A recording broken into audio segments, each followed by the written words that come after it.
What's up, humans? Welcome to the Human Music Podcast. I'm Luke Rain, my co-hosts are Tesco and Rip Kinney, and we are all music producers, artists, and producer coaches. This show is where we discuss all things music production and interview amazing creatives about their origins, their process, and whatever else comes up. This week is episode 102. Rip Kinney has the urge to be creative. This week we're interviewing our very own Rip Kinney. You can finally know what instruments he played in a school band, who were his earliest musical influences, how he got into electronic music and started DJing, how doing mashups led him into producing, how he honed in on his musical style, diving into sound design and then modular synthesis, adding guitar to his workflow, getting off the beaten path, and how the urge to be creative drives him daily. He also gave us a little preview of the process to get his next album that's coming out ready. Speaking of which, the song of the week is a single off of that album by Rip Kinney called Get Out Well You Can. You're listening to it in the background behind me now, and you can go click on the links below to please go support, loop, favorite, like, playlist, send that to your mama. Let the people know about Rip Kinney so we can blow him up. Next, please support our sponsors while you're down there. Dojo TV, where you can get free producer live stream classes from the Dojo Senseis. Tesco's Patreon, where you can get educational content, project files, behind the scenes footage, access to his Discord, track feedback, and private lessons. The weekly download, where you can learn from Il Gates in his private weekly group lessons and get access to probably almost 300 episodes in the archive for only $20 a month, and guest practices, where you can learn from the best engineer we know, Seth Drake, at the Approach Institute, and your first class is free. Check out thehumanmusicpodcast.com to find our socials, more episodes, streaming platforms, and free sound packs. But let's get on into this episode interviewing Rip Kinney. Hello, people of Earth. This is Tesco with Rip Kinney and Trap Jesus, and you're listening to the Human Music Podcast. Woo!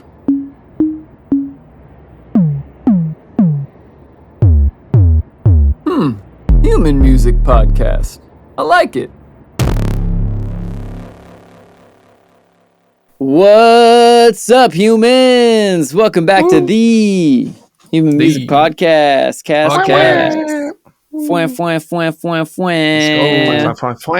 Back like we left something. More things to say. More people to interview. And who's the people we interviewing today, Tesco? It's not gonna be in order. Now that I pointed, but this guy below me, that's probably not below for you, is it? Actually, yeah, normally I put you on the bottom rung, but I forgot to change that before I started. So now you're in the hot seat in the bottom center there, Rip Kinney. And you're getting interviewed. Shout out the viewers. We just shared that serendipitous moment. And yeah, it's the Rip Kinney episode. This is where we dive deep and figure out all the little things that we haven't figured out about him, like his favorite color and is he a Russian spy? Favorite show. Well, we know that. Tune into episode 39. I hope I'm not. I don't know what 39 was, but go watch 39. Shout out episode 39. Yeah. Man, we should just start promoting old episodes. Just be like, tune in to find Rip Kinney's secret dish, episode 12. I think episode 2 we talked about my hair care routine and what the camels were named when I rode across part of Moroccan desert. Which one did we talk about? The dead mouse carnage beef? I might have been episode 1. One of those first couple for sure. Think? I think that was out of the 10s. I think that was into the meat of them. I believe. Go listen to all of them and let us know. Go listen to all the early episodes, humans, and let us know what we did in the comments. Just type a comment for everything we said. I'm pretty sure it'll help our YouTube algorithm. Leave a thumbs up too. And if you hate it, hit the upside down thumbs down button. Yes, that's very important. All right. Cool. Well, hey, Rip Kinney. Yeah. Yes. What is your superhero origin story? How did you become the awesome creator you are today? Well, I was in the simulation one day, just driving, and I heard this song on the radio, and it was going like, boop, boop, boop, boop, boop, boop, boop, boop, boop, bam. And I was like, damn, that song sucked, but that last part was sick. And then here I am. It's transported My right to name's episode Jerry, by the way. 103. Did you guys miss that one? My name's Rip Jerry. Jerry. Rip Jerry. Actually, total off the rails sidebar before the superhero origin story. We have a dog and a cat in our fam, and the dog is more like a cat. He's like so scared, and our cat is like a dog. He's like so friendly and acts more like a dog than our dog. And so for Halloween this year, we just realized our cat is going to be Rick, the dog is going to be Morty, and Shelb and I are going to be Jerry and Beth. So I need to brush up on my Jerry quotes. Summer. Speaking of Jerry, because that is going to be funny as shit. Anyways, my superhero origin story. Okay. This is really funny because I haven't thought about any of this. For the amount of times that Luke has asked a guest in his perfect radio DJ voice what their superhero origin story is, and I sit here like, this is cool. I've never actually thought about mine. Okay, so let's see. First, I guess you should start with like your first moment that like music like really kind of hit you and you realized music is tight. Hell yeah. This is like the strangest memory from when I was just like a little kid, like little, like some of those random memories. You're like, did that actually happen? Mm-hmm. I'm pretty sure this did. Like one night I was like lying in bed and my parents were like, kind of unlike of them, but they were blasting music downstairs. And it was like, I think they were playing like Cher or something, like the Do You Believe in Life After Love song. Do you guys know the one I'm talking about? The one where auto-tune was ousted. Yep. They were playing that song. Made obvious for the first time. Yeah. And I remember getting out of bed and walking downstairs, like humming the song, like, oh, this is so cool. And I remember walking into the family room. My parents were looking at me like, what the fuck are you doing? It's like midnight. Like you're a little kid. You should be sleeping. You have elementary school tomorrow. What are you doing? And I just like, it was like I was sleepwalking. I was just like entranced by that song. And other than that, I don't really remember what the context of that story was, but that is really the first formative memory of like music, like having a hold on me. And I just always thought that was really interesting because if you listen to that song now, it's kind of like a dance tune first and foremost. It sure is. Mm-hmm. That song got played at an event I was at earlier this month, and everybody jumped up and started dancing super hard. Shouts out to DJ Taylor Haddon out of Tacoma, Washington, for dropping Cher on our party. That's awesome. It was epic.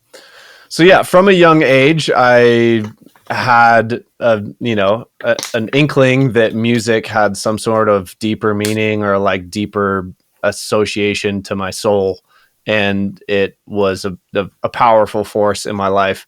I also remember going to elementary school one day. My dad was scrolling through radio stations, and he put on the local college radio station that played electronic music. Shout out C89.5. If you're in Seattle, you know that one. Totally got a shout out on last week's episode for me too. Yeah. I mean, honestly, they deserve more credit. They for radio playing just straight up electronic music, it was not cool for a long time. It was very underground, like left field. Like you had to struggle to get people to actually give a shit, and because they didn't need ratings, it was basically like a training system for these actually high schoolers to like learn the ins and outs of radio. They just did the electronic thing. I remember they were playing a Tiesto song.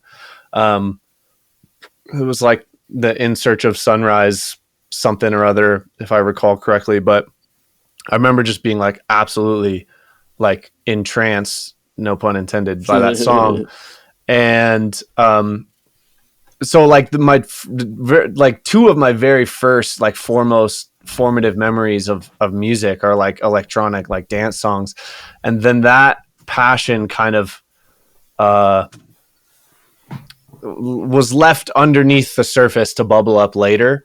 Then in like third grade or something like that, I was at some summer camp or something, and some kid like was like, "Oh, have you heard this band called Linkin Park?" And I was like, "What? No, that's a dumb name. What?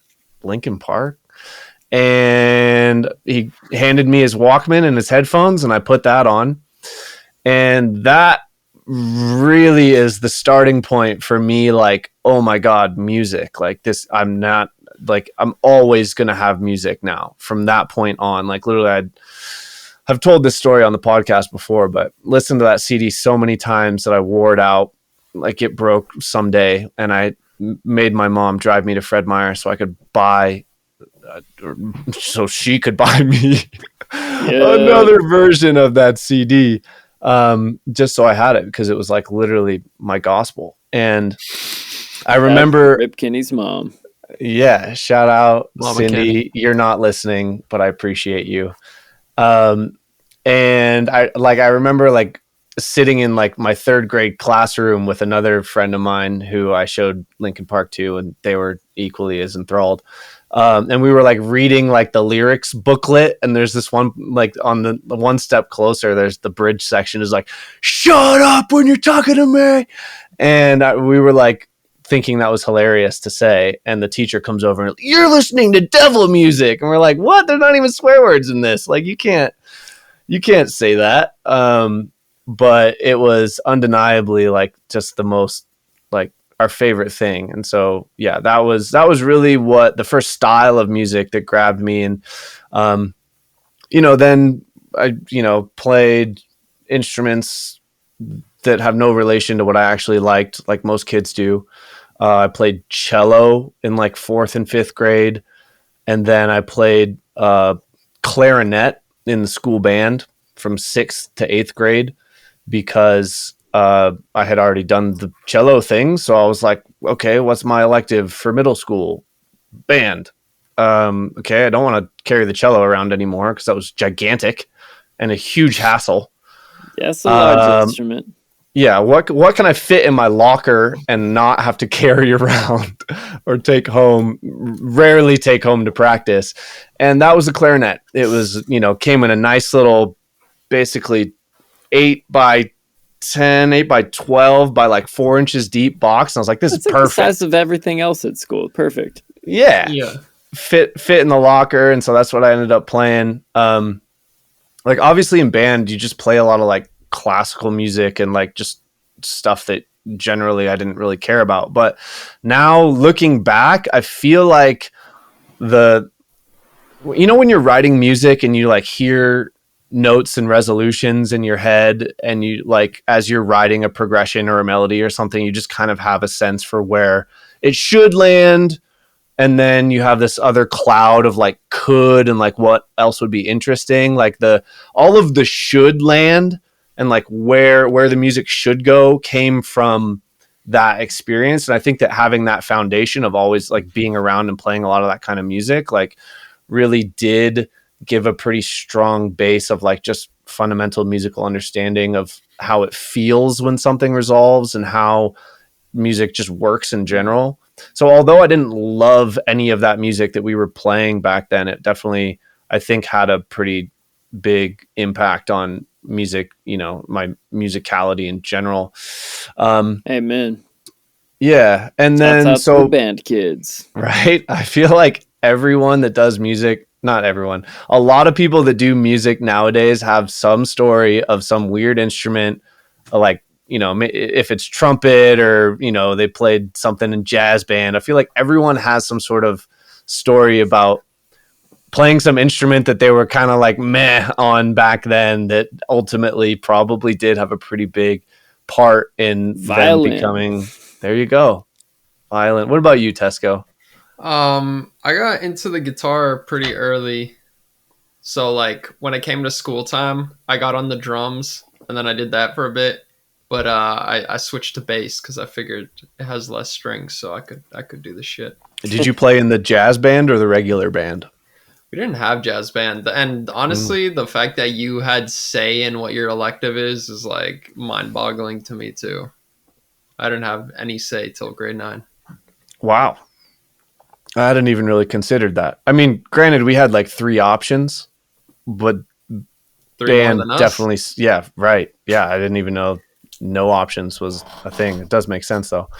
But yeah, so that's what I was doing musically at the time. I wasn't listening to any of that kind of music. I was still, so I guess by middle school, I was still listening to like a lot of alternative rock and that kind of thing. Red Hot Chili Peppers, Korn, Slipknot. I guess that's more like metal or new metal. System of a Down, My Chemical Romance, that kind of stuff. But also like a lot of typical middle schoolers, like, you know, hip hop and rap and all of the stuff that was popular as well, just because it was objectively, looking back now, pretty solid music for the stylings. Like, a lot of those tunes still, there's a reason that people still play that music anywhere at any time at any party, and everyone becomes a woo girl because they're catchy. Like, the beats were good. They were like, they got people moving, and like they were just enjoyable songs. So, but the transition went from, like rock and metal and alternative into that plus hip hop and rap, and just generally kind of more taking like everything else as part, like what I enjoyed. And then by high school, like a lot of the kids that I like mountain biked with, like listened to a lot of like kind of, like atmosphere and like Midwest hip hop, just a little bit headier stuff.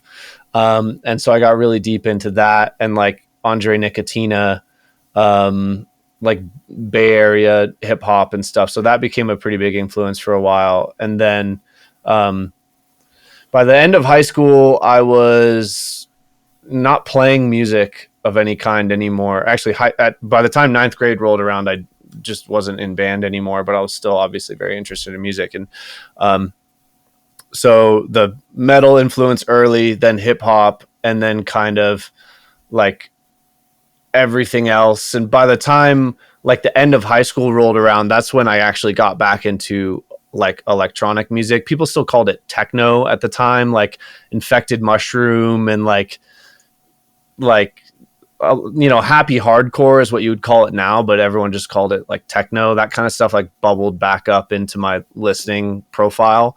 And then when I got to college, then I was introduced into like real in air quotes electronic music, like Deadmau5 and Cascade and Skrillex and that kind of stuff. And then that just absolutely took over all of my listening attention, like just dove headfirst into it.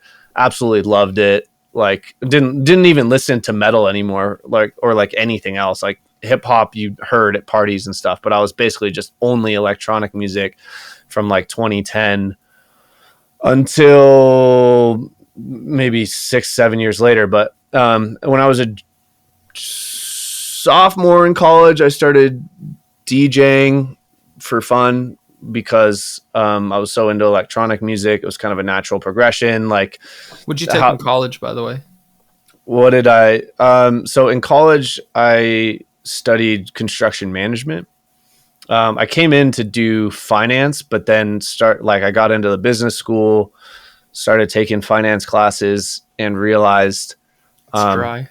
No shade. Actually, the material, like, I didn't mind, but the people I was taking classes with were just fucking unbearable. Like, no shade, but you guys sucked. That was clearly shade. Sucked. Like the kids that raise their hand to like give an answer from the book and then fucking smugly look around like, yeah, fuck you, I'm gonna get the 4.0 in this class. Yeah, but think of the ROI of that answer.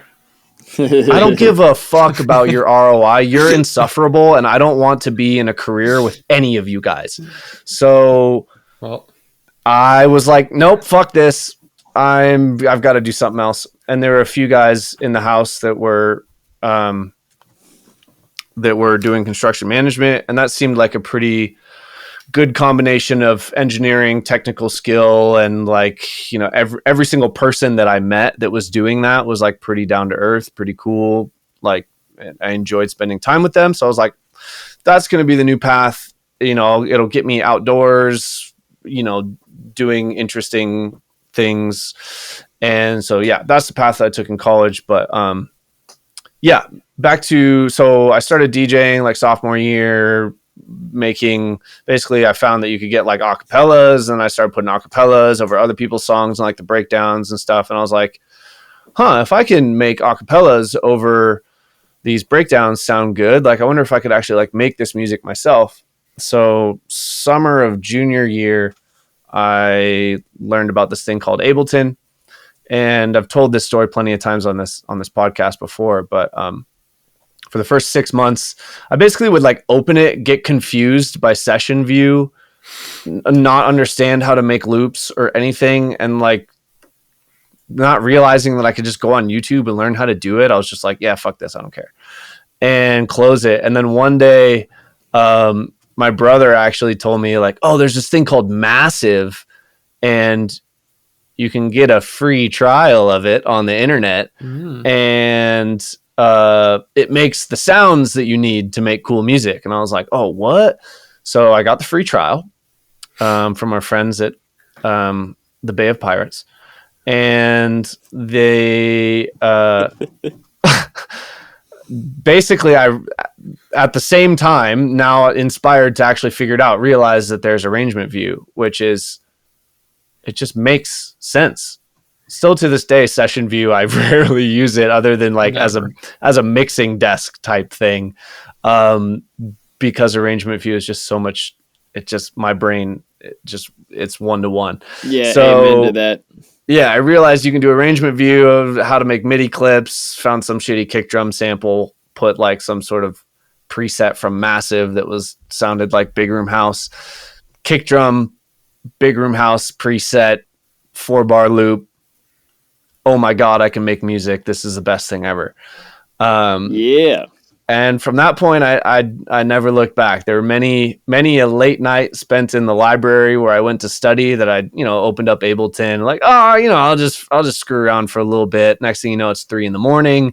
and you're like, oh my God, this song is going to be the fucking Tomorrowland 2012 anthem. It's going to be so sick. Like, no, it's not. But it is, those moments are fun though, because as you like have no concept of what is possible for you to make, and you actually do make something that you enjoy, it's like that's the addictive quality of the early stage, right? Even though qualitatively your music isn't that great, but you're I don't want to say you're impressing yourself, but you're creating stuff out of nothing that you enjoy, and that is the feeling that it's worth chasing every time, right? I mean, still to this day, like, creating feels better than consuming, and that was something that really appealed to me, even though, like, being a absolute professional procrastinator, there are many a times where I've wasted many a minutes, hours doing absolutely nothing. You always have the sense in the back of your mind, like, you're wasting your life, dude. Like, what are you doing? And so that sense of like creating was just like so like intrinsically motivating, and that has still never left me to this day. And the reason I still make music to this day is that feeling. But yeah, so for the first like 2 years of making music, me and my brother were a production duo, that shall not be named. If you listen to the episode where we played all our old shitty records, you'd probably hear some of that. The day ones know. The day ones know. Yeah, go listen to episode Cough, Cough, Cough. That's all about roasting our earliest tracks. Exactly. Great episode. Episode. Classics. But yeah, so we were making like progressive house, I would say you could call it, electro house. Oh, techno? And then after that we're like, oh, all those songs sucked. We're way better now. Let's make a new project. and right now we listen to a, well, actually, I'm not going to give that story because that would give the name to that next project as well, which, again, the day ones know. If you don't know, you don't need to know. It's so But secretive. It's a mysterious I man. mean, everyone loves a good Easter egg, right? Like, if you're listening to this and you don't know either of those project names, like, now you have a fun Easter egg to find if Kenny's you'd like.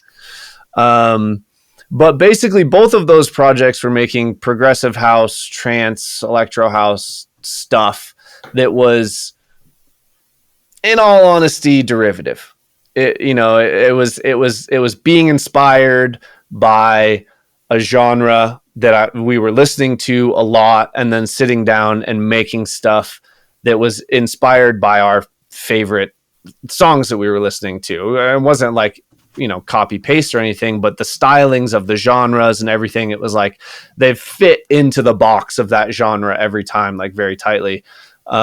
Just because it was, like that's what you did when you're learning, you're taking influence from those people. And then about 2017, after making music for 4 years, I was realizing that even though I would say the quality of the songs that, I was making at that point were good or great, people still didn't really give a shit. And it took me a little bit to realize that no one gave a shit because there wasn't a thread of like, why should I listen to you over this person? Right. There's no qualitative thread of a style. It's all, it's like, listen to us do this thing. Cool. And I realized I needed to figure out a way to, be different. And at the time, realizing I needed to be different for people to care didn't necessarily translate into figure out your style, from the inside. It was, okay, what's different that other people aren't doing? And so in my head, I had all these cockamamie combinations of genres and styles. Like, what if I did house music, except it's like huge, like chord, like what if it's like trance music, but it's like house tempo and like house drums, but like that's not cool at all. And then like, what if I did like psytrance, but it was like metal? And then that's like, well, A, that's infected mushroom. B, also just not imaginative. Like, what are you doing? Like, just all these dumb combinations of, what if I use Chris Lorenzo basses, but it's like halftime and like all this That's shit how that's you like, learn, yeah, but like, you can only shit on it so much. yeah, of course. But like that, it's just so funny to me now that like thinking like those were in my head. Those are like viable, like you should try this because this could be your style. Like, I mean, it could have been. What the fuck? It could have been. It could have been. But it's not. It could have been, but it would have been lifeless after 3 or 4 songs. And then I finally made this one song called Need You. If you know the second project's name, it is on Spotify, but it had a very rock feel to the chords. It was the first time that I had just put like, the Ableton guitar amp on some stuff playing power chords. And it had this really interesting feel to it that awakened a lot of like the metal influence and like alternative rock influence that I enjoyed from the earlier years. And that kind of light bulb, like, oh, right. That thing that feels nostalgic right now, that's literally a piece of your musical taste that you've been ignoring for years. That it feels good to make music like that has that nostalgia because you've been ignoring this piece of you for so many years. Wait, holy shit. Like, why don't you just like figure out like what your favorite parts of all of the music that you've ever listened to are and see what that sounds like? So that was kind of the genesis of the project as it stands now. A lot of the drum beats that I make are very, hip hop swing style. accent, ghost kicks, that kind of thing. Like literally every song has some sort of accent kick that I make. That's, a lot of that hip hop influence. The guitars and the emotion is all like the emotion of, like, for instance, the album 3 Cheers for Sweet Revenge by My Chemical Romance. Like,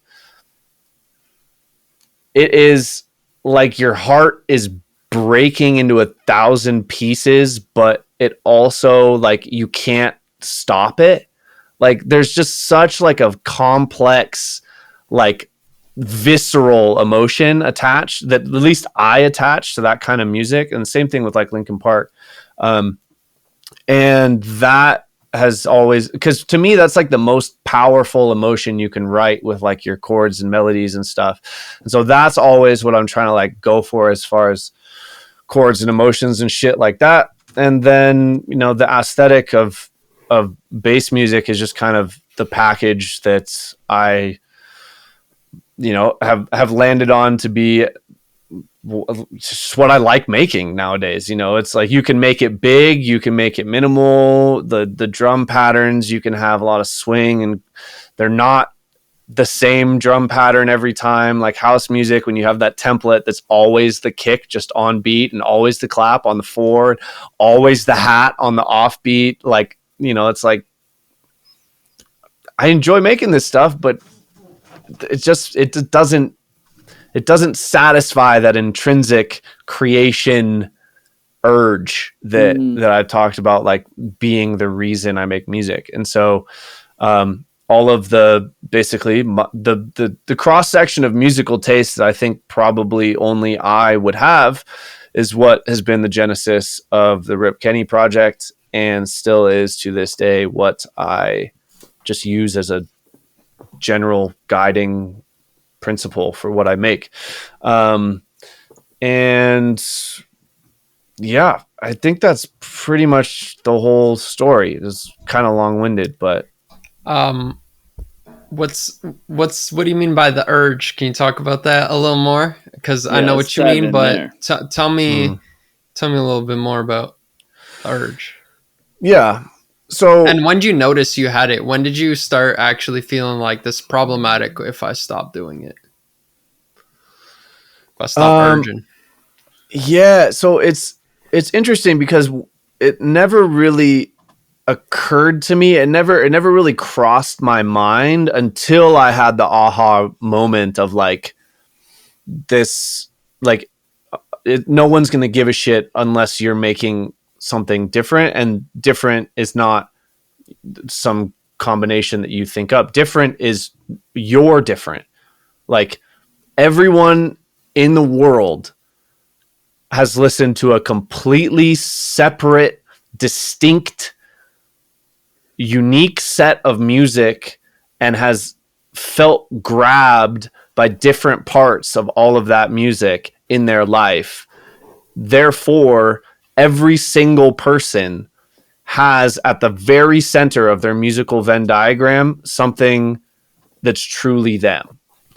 And that once I realized that, then it became very obvious, like serving that should be the goal of making music, right? Like the urge that you're referencing, like the like creation, like intrinsically motivating, like making something out of nothing, that originally is satisfied by making music at all, because before that you couldn't make music, and now you're making something that sounds like a song, and you show your first song ever to your friends or your mom, and they're like, oh my God, this is so cool, you can make music.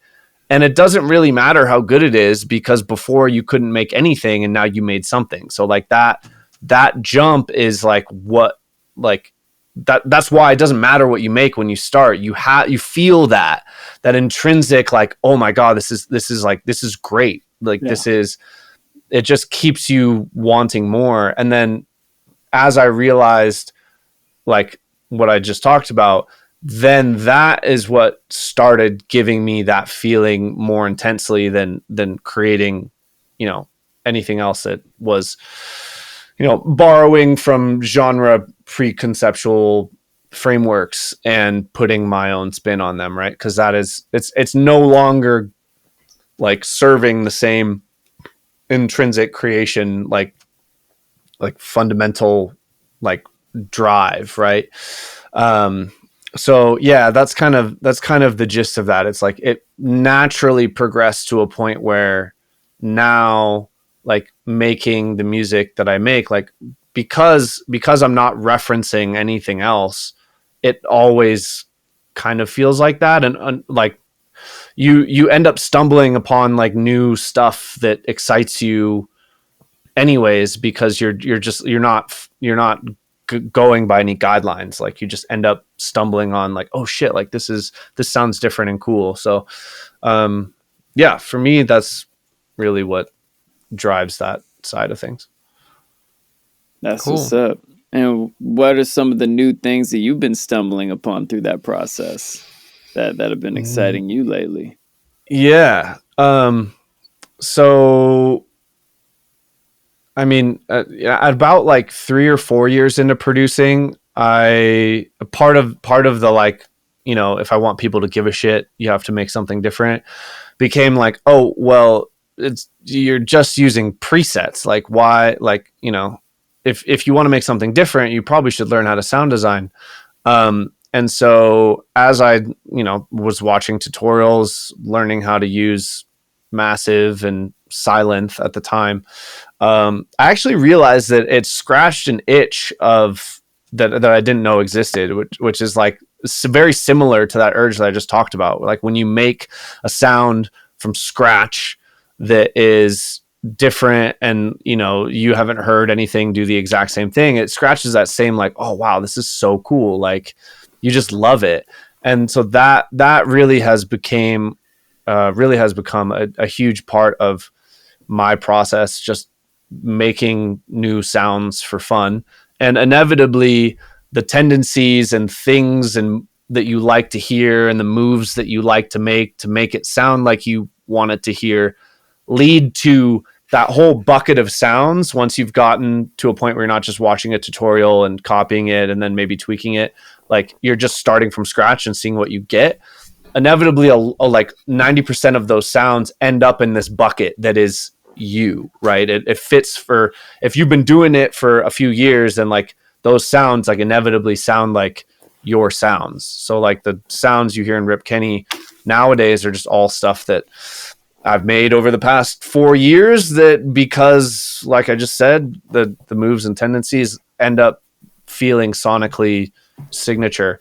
And so like the sound design has always been a huge thing. And obviously we've talked about it on the show, but the modular is now a new frontier of like interest, and like it just makes you think differently about it. And I mean, even though the sounds that I get out of the modular are quite dissimilar, and a lot of time, like more often than me opening Serum, I'll get something that I'm like, wow, that was really cool, but I don't know when I would use this. But you still record it, you still save it in a folder and label it weird squirrely left field ring-a-ding-ding.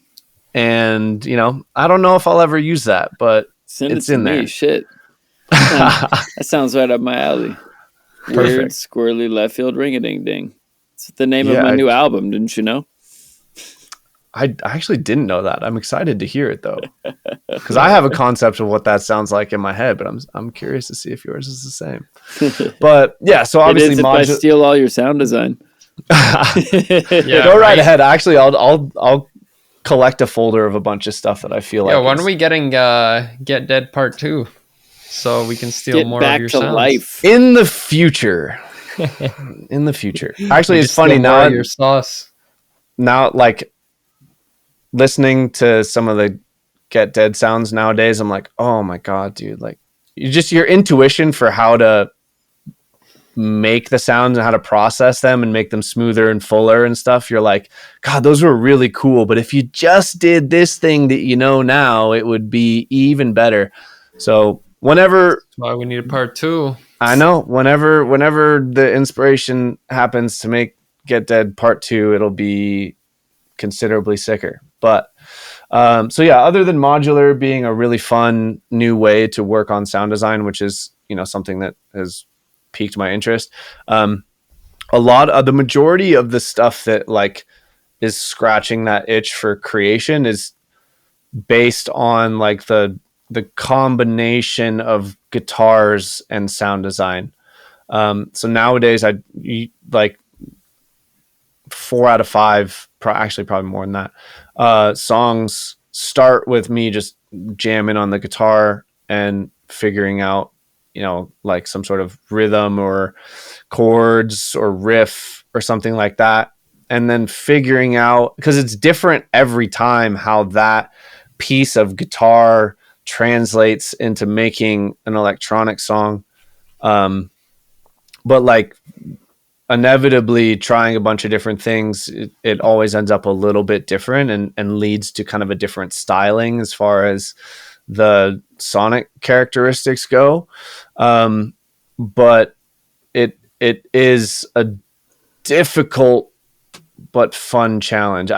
It's funny because I've you know, thought to myself a few times, like, why doesn't anyone make My Chemical Romance sounding metal, emo, punk music, but in like an electronic dubstep format? And that is because the combination of those two styles inherently do not match very well.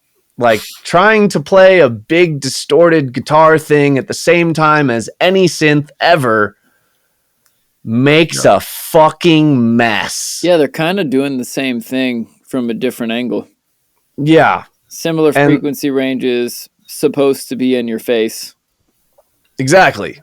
They're both the A player, and they're like fighting. They're like, we can't be on the same team. Fuck you. I'm going to a different team. It's like what happens on every song. It's like the guitar, and then I like the guitar, and then I add this other thing. It's like, oh, that creates a really interesting tone, and then like it's literally just a painstaking process of chipping away at both until it sounds like, okay, I think these can play in the same field now. But because I like the stuff that, even the thing is, like when I'm making music, like I'll add the two things, whatever they are, guitar and synth, whatever, together. Like it will be like so scratchy, but the vibe of it is so interesting to me that I'll leave it. And like I always like, you know, whatever, if it sounds good when you're making it, like that's fine, like you'll figure it out later. And then it's always just such a gigantic fucking mess to get it to sound good when you're mixing it. But because I like it so much when it starts, like when I put the two things together originally, it ends up just like, well, you got to figure it out. So figure it the fuck out.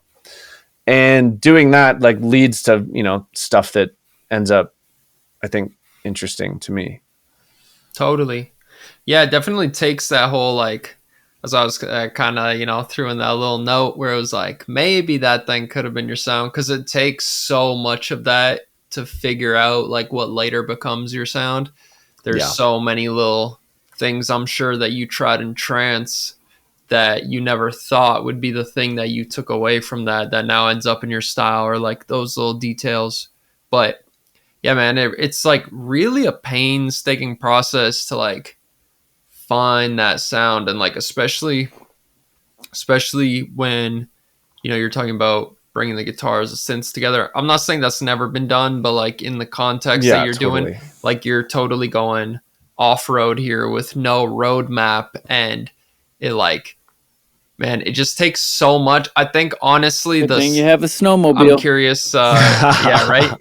I'm curious to hear what you think of this, but something I think about is like, I feel like none of the concepts themselves are that hard, like production wise or writing wise. It's just fitting the little pieces together. But I feel like it's the subconscious that actually does most of the work, and you just kind of have to like show up and just like keep like poking at it to like work in that direction, because so much of that stuff you just really need to sit on and like have whatever 20-30 songs and like reflect on that, what worked, what didn't work. yeah, I'm kind of just, you know, curious, like influence wise, what's something that, no, let me phrase this better, because what I'm trying to get at is like for the people that are trying to find their sound and like it's totally like foreign for them. I'm curious kind of like what your like mindset shift was in that time since you started. Like, how did you just decide like I'm gonna go off road here? Totally. I'm still not like wording this properly. No, but just I actually talk know about it. that experience. Yeah, I know exactly what you're saying. And the answer is, just like when you're not that good at mixing, there'll be a song in the batch of your first 50 that you're like, wow, like sonically, this like actually really works. Like it hits right. And at the time, you didn't really know why. It's the same thing with like trying to make a style with no map. It's like you got to be okay with making so many shitty demos of this style of thing that will never see the light of day just because you're trying to figure out. Like I think that is like a big takeaway here is like whatever thing, if you're trying to do something that is uniquely you like, it would never work if you were trying to do Chris Lorenzo basses with this thing and that, because you have to fucking love it to be okay with the amount of work that it takes to find that combination of things and whatever that actually does sonically feel right. For example, it took me a long time to actually just realize if I want to make something that sounds like metal breakdown style thing, like just fucking give up trying to use metal drums.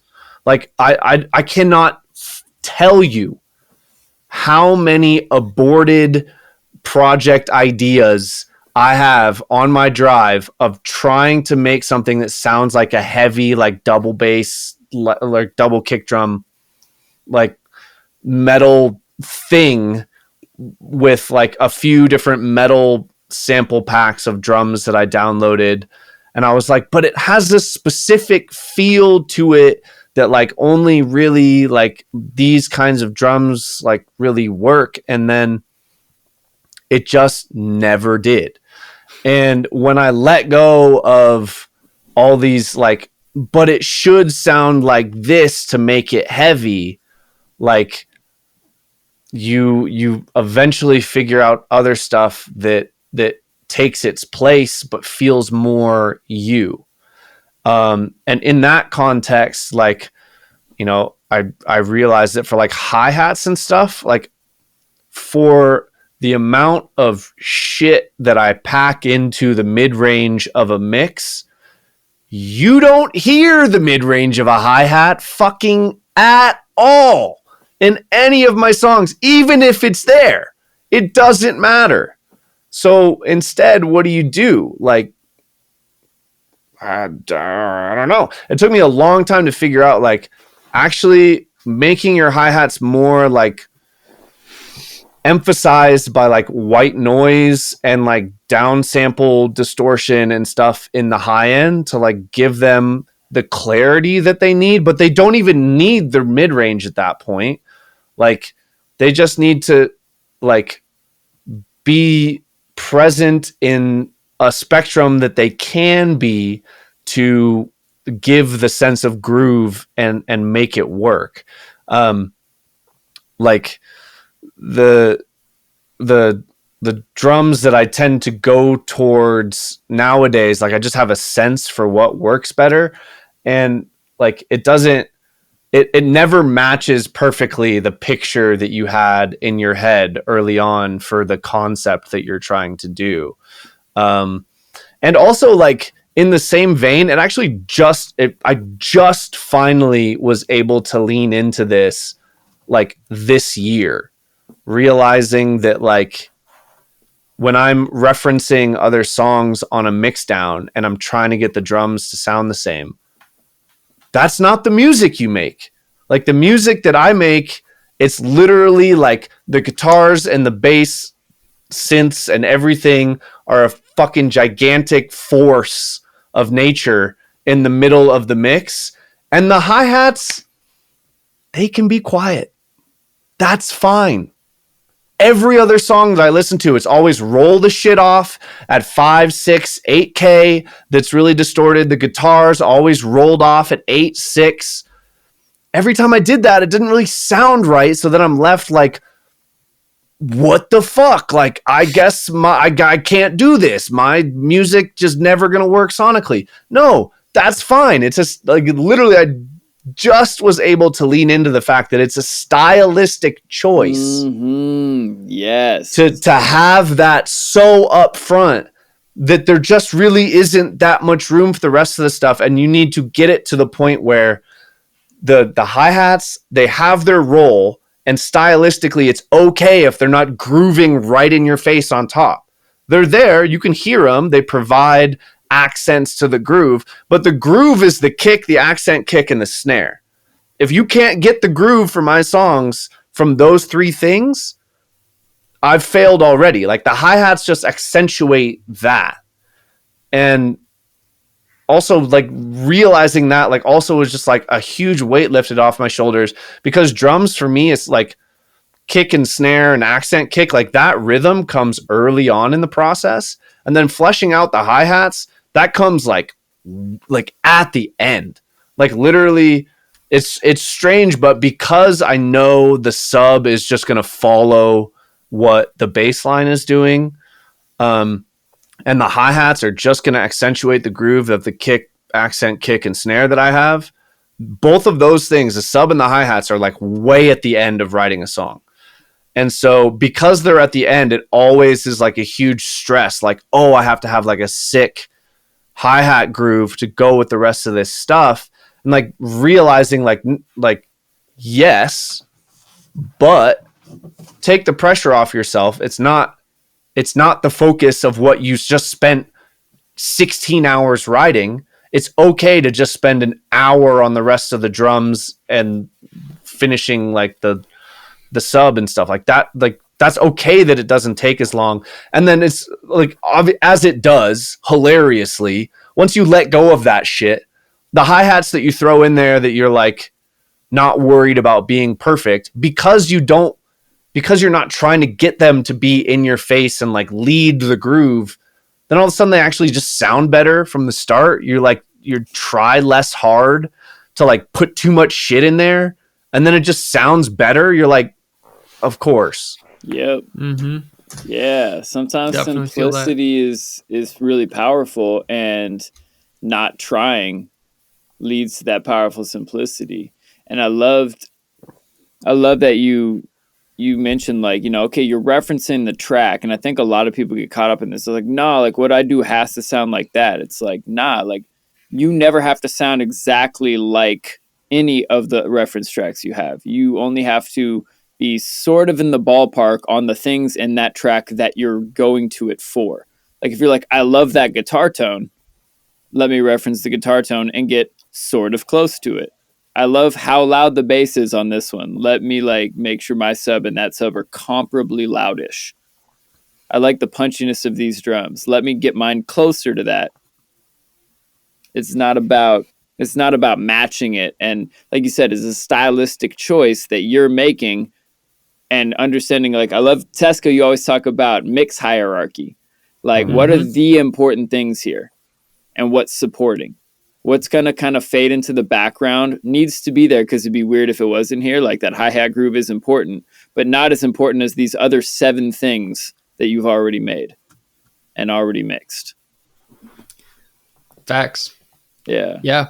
And I like too that like you had that realization of, hey, actually my music is focused on this. So I can't do this, and this. You know, like that's super important. Like I remember having that conversation with Dylan back in the day. I'm sure he did with you too, where he's just like, stop trying to do all the things in every song. Yeah. And it's funny too, because like the earlier Rip Kenny stuff like eventually landed in a similar mix hierarchy anyways, but it always felt bad. it always felt like I was making the wrong choice. And then I would reference something and eventually just get frustrated with the fact that it never sounded sonically like any of the references that I used. Even like referencing someone like Sullivan King, who does metal electronic, like very definitively, like none of the metal electronic stuff that I make ever really ends up sounding sonically like Sullivan King either. And I was always like, God, you fucking suck. You can't, like, it'll never sound like that. And then like the trade-off that I always painstakingly made in the end to get the mix done, the master done, and release it ended up being similar to what like I've actually accepted as like a stylistic choice now. But like I said, it always just felt wrong. It always felt like I was fucking it up. I always felt like I wasn't good enough to make it sound how I wanted. Do you think it was a matter of, sorry, I didn't mean to cut you off. No, I was basically done. Anyways. But do you think that was a matter of like training your ears to like hear how that could sound like because you were so used to hearing the other references? Or do you think that was a doubt thing where you're like, yeah, I don't trust my own decisions enough? I think it was more of a doubt thing because like anyone that isn't touring internationally is always like, you just have imposter syndrome unless you're absolutely deluded. You're like, the person that is closest to what I'm doing, that is touring the world, sounds like this. And I'm not even close. Like, it just sonically, it's just way different. And it's inevitable that you're just a little self-conscious about that. You're like, it's just, you haven't proven that this works, and they have proven that this does. And until you spend 9 years working on music to realize like, fuck, like that's okay. Like you don't just like one day wake up and like realize that's okay. Like it's a long, slow grind into having the confidence in your decision making for that kind of thing to be like, you know what? Fuck it. I like when it sounds like this, and everything that I've made up till this point ends up sounding like this, but I've never had the confidence to be like, this is what I'm doing. Like, this is what I'm trying to do. Just ends up kind of sounding like that. And you massage it and chip away at stuff until it's finally like, yeah, you could play this on a loud system and it'd sound good.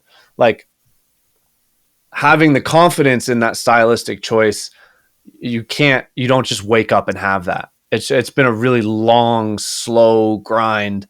Like I said, like literally just this year, like when I was mixing Letting Go to release as the first single on the album, and I was like having the existential crisis of this mix is now the reference for the rest of the album. Now when I'm mixing and mastering anything else for the album, the only references that I use are the songs that have already been released or are done for the album. Because like as a coherent piece of work, like you no longer are going to reference the rest of what is out there for loudness, sonic characteristics, anything. Like none of that stuff is really going to matter anymore because you already have your like pillar, your bedrock for what it's supposed to sound like. Sonically, like now everything else should fit in a tight range next to that. Like, and so like I said, having the existential crisis that this song needs to be the mix reference for the rest of the album, I was like struggling referencing 10 other songs in a multitude of genres, none of which sounded sonically like what I was doing. And finally I was like, why does it matter? It is very loud. It doesn't hurt your ears in the loud parts. Like, you like the balance of things. Fuck it. This is a stylistic choice to have it like this. And I like it. So this is what it is now. Like, it literally took me from 2013 to 2022 to have the confidence to say that to myself and actually believe it. Crazy, eh? Just Definitely feel you on that. Yeah. I just feel like there's somebody out there listening to this as this goes live who's been just absolutely racking their brain trying to figure out how to match Rip Kenny songs on their mixes. Just like, oh, thank God. I only have to get kind of close. Hey. No one is doing that. Some of the humans are doing that. Yo, put a comment if you've ever referenced a Rip Kenny song when you're mixing. No one does that. I do that. Do you actually? Yes. Yeah, we're your fan club. Yes, we've absolutely referenced your tracks. Your mixes are awesome. Aw. You're gonna make me blush. That's hilarious to think that. Like, I mean, it just goes back to the same thing. Like, you're not like no one ever believes that they're that person that like someone's gonna reference my music, because like by the time you put it out, or at least the time I put my own music out, I'm like, fuck, like, yeah, okay, this, like, finally it works enough. Like, I've liked the song from the beginning, and finally the engineering works enough. I've never been confident in like, this is gonna sound so good at Coachella, like, damn, this is a fucking PA smasher. I'm always like, the sub's probably too loud, like the shit like scratchy right here, like, dude, like no shit, even when Illgates played Don't Come Home off the Awakening EP, the first thing I ever released as Rip Kenny, standing in the crowd when I heard like the first couple notes of that piano thing, and I was like, oh shit, he's playing this fucking song that I made. Not joy, not excitement, terror. I was like, when that section out of the piano comes in with the guitars, it's going to be scratchy, and people are going to be looking around, like holding their ears, like, God damn, this sucks. Like, this hurts. I don't want to listen to this. Definitely what happened. Well, it didn't. And that shocked me, because I had been on that section. I mean, this is classic producer mentality though, but like on that section specifically, I had spent weeks notching out, this is before I had Soothe, by the way, notching out little things and like boosting other little things to make the rhythm guitar and the lead guitar in that section actually work and not be harsh. And like the balance that I finally got to, and I was like, okay, shit, this has to go to mastering, like it's done.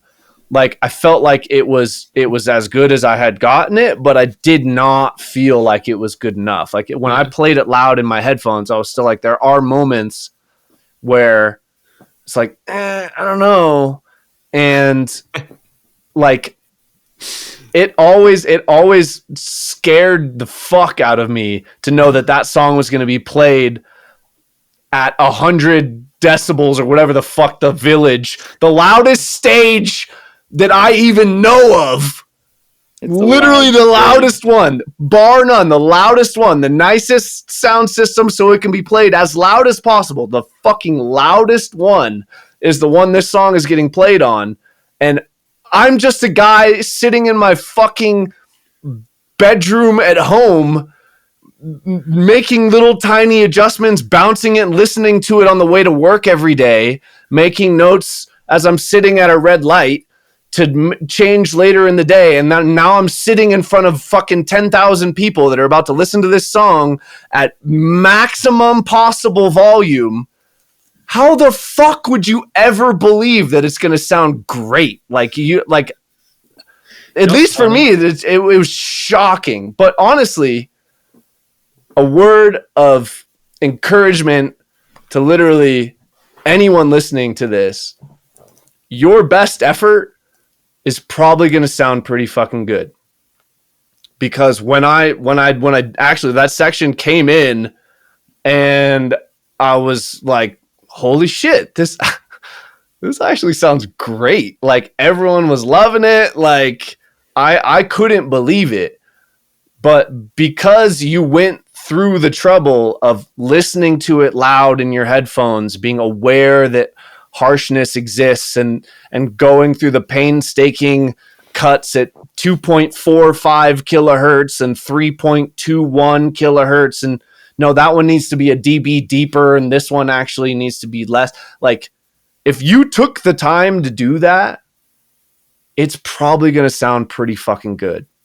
And hopefully that, I mean, depressing if it sounds like ass. It might sound like ass, but like actually though, like stuff on a loud system, usually kind of figures itself out because of the Fletcher-Munson curve. Like, the overwhelming amounts of bass help everything else. Exactly. On top well. As the decibels and the sound pressure level go up, that curve no longer feels like it's just at 3.5 and everything goes down. Like, everything else comes up. And then that range that you were painstakingly worried about is way less of a problem than it was. That being said, definitely take the time to do that, because you don't want to break people's ears. Work on your mixes, but also you got to learn to let go. Exactly. Like that new song that you're talking about, letting go. Exactly. And I think that's a good segue into talk about your new album that's on the way and the singles that are out about it. Because the singles are Have you jammed, even been putting that out? Yeah, you told people there's an album coming. Yeah.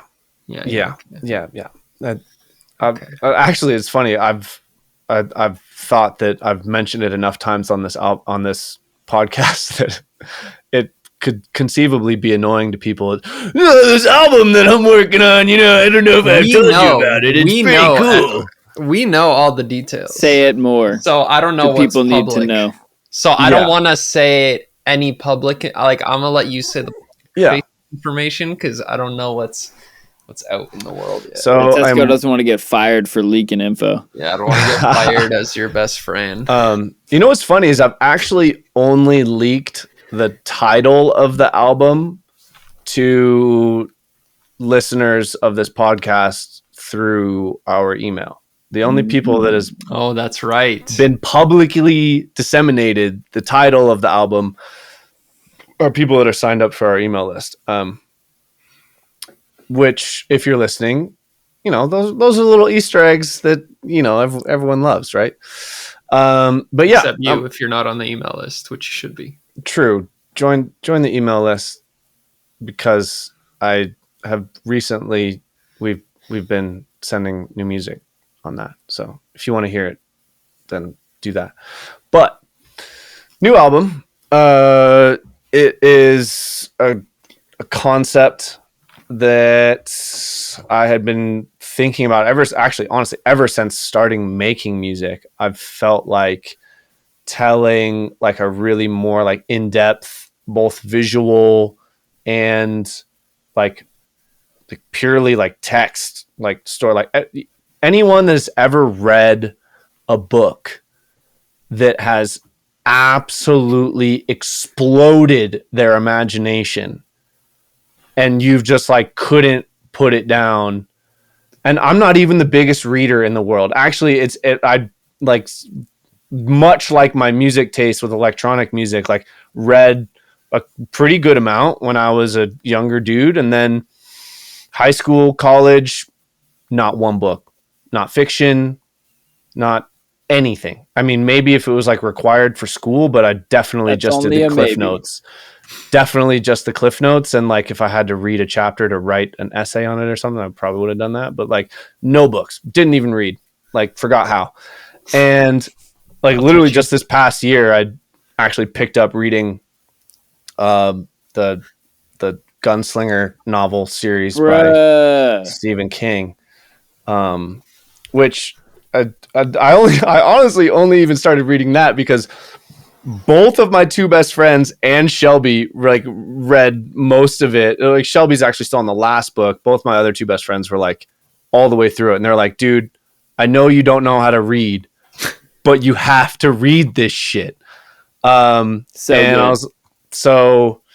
literally was holding the entire series as I moved books from one shelf to another upstairs right before this podcast. Worth learning to read for. Yeah, amazing series. Shouts out to Stephen King. But it's like it's so good, and I had forgotten like how the inkling in my mind of how I knew reading something good like grabs you like that. It's like, so that concept of like, if you've ever read a book that really actually just encapsulated your brain and you like just saw in like a completely different palette of colors in your imagination, and like it was so vivid and you like couldn't help but like think about what's happening, what's going to happen next, and you like can't put the book down, blah blah blah. It sounds like such a bookworm thing to say, but like most people that have read good fiction have probably experienced that feeling, combined with music that is interesting and different and emotionally weighted, combined with visuals that bring that story to life kind of in the first person, like, you know, to not necessarily that they don't have to, you don't have to make a movie out of it, but visuals that help bring the emotional context of those moments to life. If you could put all three of those together, like, wouldn't that just be like such a powerful fucking experience? If you can capture the attention of anyone for long enough to actually like experience that, wouldn't it be really fucking cool? And so that was kind of the genesis of the album. So just the music by itself is 13 songs that you could listen to one after the other, one individually, and they should all same time. At the same time would be a bit jarring. The definitely the fidelity of that based on my mix thickness would not be enjoyable. Got a lot of girth to his mix. Potentially 12 girthy tracks in one. I mean, I'm not gonna lie, the mixes for the album are definitely the girthiest that have ever come out of this computer. And so yeah, that's kind of the genesis of the concept, right? So yeah, the songs in and of itself, if you listen to them front to back, you'd probably get a pretty good sense of the story. And then there'll be a video that has visuals that are pleasing to watch, that helps set the emotional context of the story as well.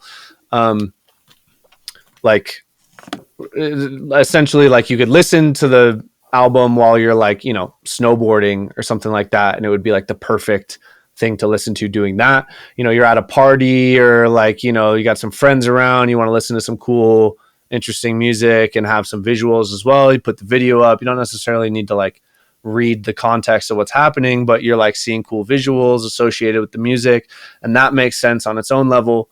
And then there'll be actually like text like that comes up and like that actually does narrate the specifics of the story along the journey. And if you're high alone in your room at 2 a.m. and decide that you want to get your mind blown, that's what you'll throw on. It's on my calendar. And he says, do drugs and listen to his music. Only if you want. Watch out, Karens. Only if you want, but I assume that would be a very fun experience for you. Otherwise, like, you watch it at 4 p.m. on a Tuesday, if you want to pay attention to the thing all the way through. But typically, your attention span at 4 p.m. on a Tuesday is not 45 minutes in length. Yes. So that's why that specific use case makes so much sense in my brain. That being said, that's kind of the overall like sense of what the album does. It's a pretty well-rounded journey of my musical palette, everything from, you know, more like rock type songs in a bass music format, and like a, you know, neuro-y, big heavy type stuff with interesting chords and whatnot, like, and everything in between, like anthems and bangers and bops and blasters and shoe slingers and zip zows and whoosies and what's it's ding-a-ling dongs, right? Yeah. But yeah, I mean, it's definitely a pretty authentic representation of my musical taste. And you got any left field ring-a-dings? Yeah, the left field ring-a-dings, bunch of those. And yeah, I mean, there's not much else to say about it other than there's a new single coming out. Well, it'd be out by the time you hear this. Woo! Sounds like we got our song of the week picked. Yeah. It's called Get Out While You Can. And it's actually funny. It does touch on some of the thematic concepts that we've talked about in this episode thus far, which is you doubt yourself until you have the confidence to tell your doubting self to fuck off. Fuck off, doubting self. Yeah, I love that track. I'm glad. It sounds even better now than when you first heard it. So, bro, when you sent that shit to me, I was driving everywhere just blasting that shit. This is so funny because I always thought that was like the most fucked mix. And I actually thought multiple times about you telling me that you were just blasting it in your car. And I was like, dude, his ears hurt? Like, what? Like, there's man. You honestly did an amazing job putting that together, given what the fuck you're trying to do. I mean, that one is a perfect example of like, how the fuck do you get guitars and this bass to work together? Like, are you joking? Yeah, how? Why don't you enlighten us? Because I would love to know as well. You know, just so many iterations of taking a little bit out here and changing the patch a little bit here. Actually, that song in particular is one that gave me maybe the most trouble I've ever had with a mix, like ever. And I mean, it's not surprising when you listen to it, you realize like how upfront both the guitars and the basses are. But it's like combined with the fact that the groove is all 100% based on the guitar riff that I played, that is not quantized at all. But I liked the feel of how the guitar riff was played. And so I just extracted the groove from the guitar and put it on the basses. And then naturally, like the way that the transients of the guitars work with the synths, they're like the guitars are not the same type of transient every time. And the synth is. But then I also was doing a bunch of like, you know, external instrument sends on the same MIDI channel to other Serum effects things to like add layers of depth to the bass and like take out some of the high end, but also not like, you know, like adding an envelope that's triggered by the MIDI notes that are played in a separate Serum effects. And I don't know, but all of that, like something you do. I-O-E-N-O. I'll show you guys, but it basically, it all ended up in like the MIDI would not trigger all of these things at the same time, combined with the fact that the guitar's transients are all quite different.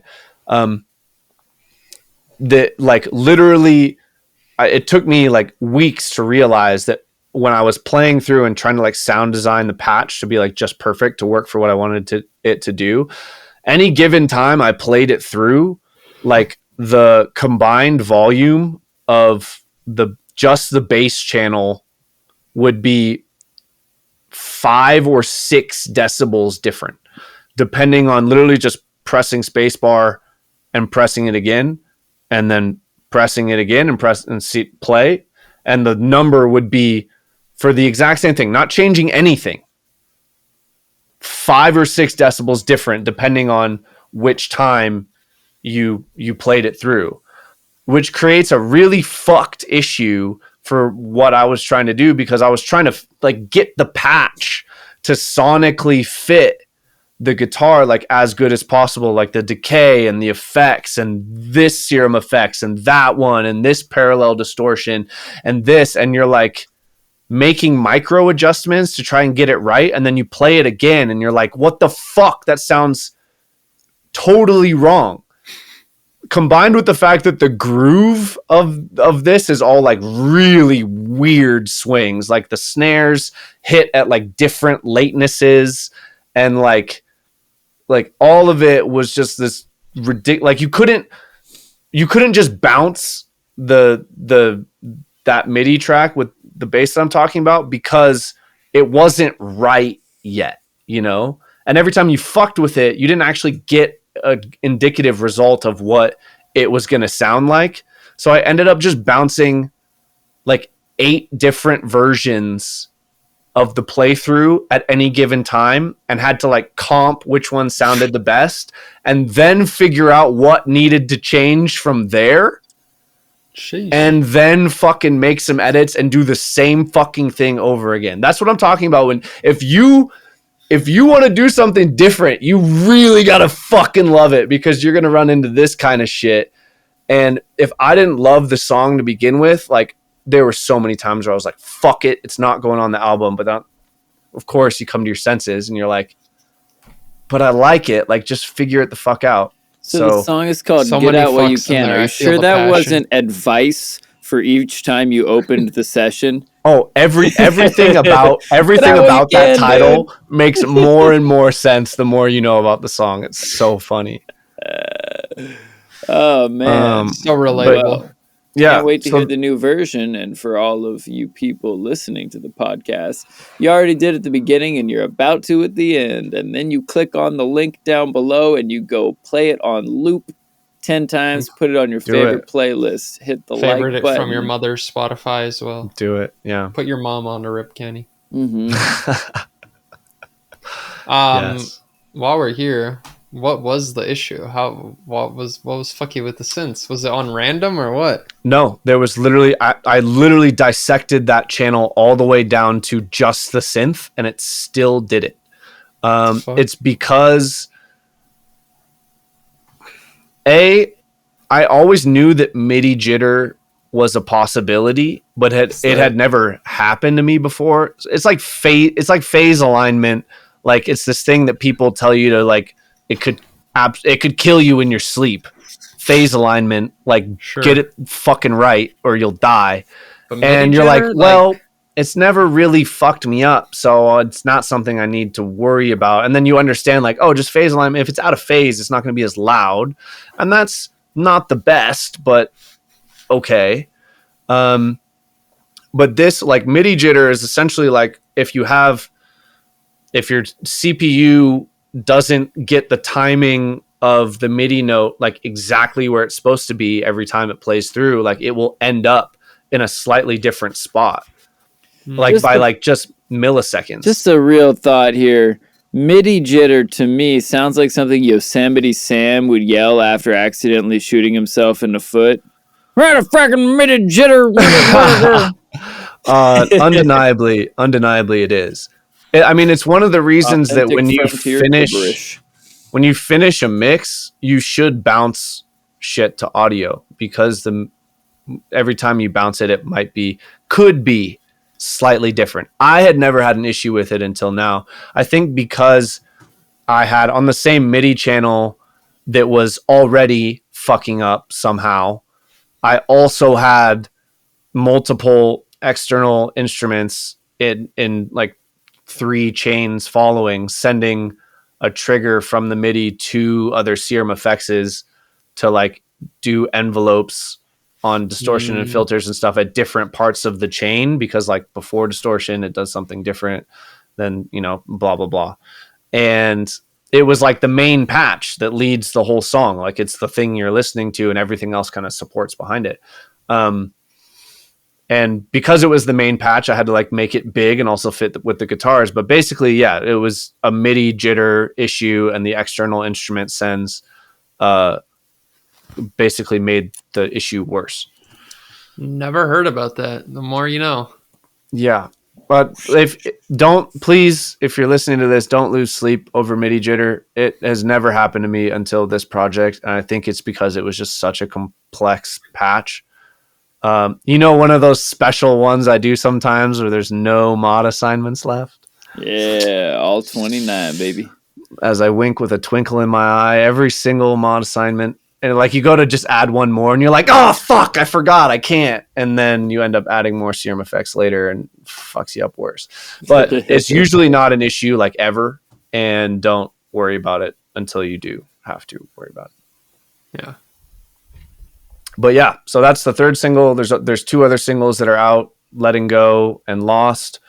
Both are, doing pretty good. Letting Go is definitely by far the favorite so far. And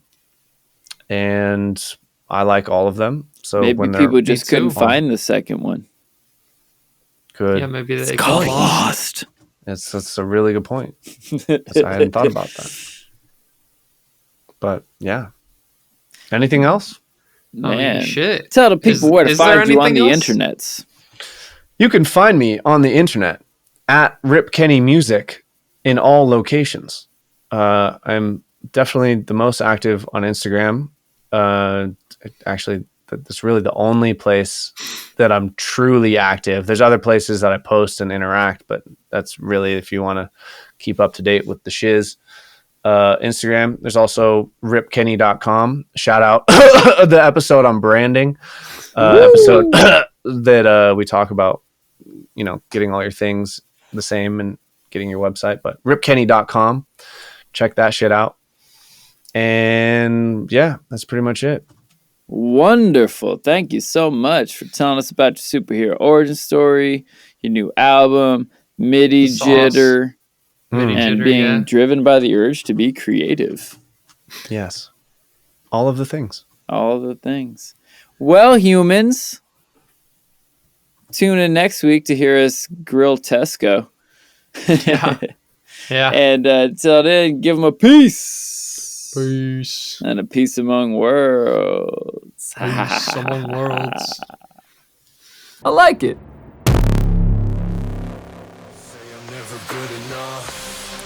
All right, humans. Thank y'all so much for being with us. We appreciate you truly.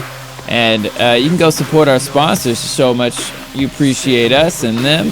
Dojo TV, that's free producer live stream classes from the Producer Dojo Senseis every other Tuesday, 6 p.m. Pacific. We're out there live doing the podcast. You can hop in the chat, ask us questions, drop memes. It's really fun. You can go support Tesco on his Patreon. He's got a new Patreon channel. You can get access to his educational content, project files, behind the scenes footage, his access to his Discord, track feedback, private lessons, and more. You can learn from our mentor, Il Gates, who has private weekly group lessons called The Weekly Download, and get access to over 250 more episodes in the archive for only $20 a month. It's actually probably closer to like 300 episodes by now. He does one every week for years on end, and man, there's so much amazing content in there. And at $5 a lesson, plus unlimited access to all of the previous lessons, all nicely archived for you, categorized for you, and there's actually like tons of Ableton project files and sound packs you can download in there too. It's the best deal in music production available. And guest practices, where you can learn from the best engineer we know, Seth Drake, at the Approach Institute. Your first class over there is free. Make sure you support Rip Kenny and the song of the week you're hearing behind me. That's his new one, Get Out While You Can, the third single off his upcoming album. Make sure you go click the link, support that, put it on your favorite Spotify playlist, loop it, like it, share it with your friends, put it on social media. Let's make that one blow up. And you can visit us at thehumanmusicpodcast.com to get access to our social media, more episodes, and free sound packs. Until next week when we're interviewing Tesco, peace and peace among worlds.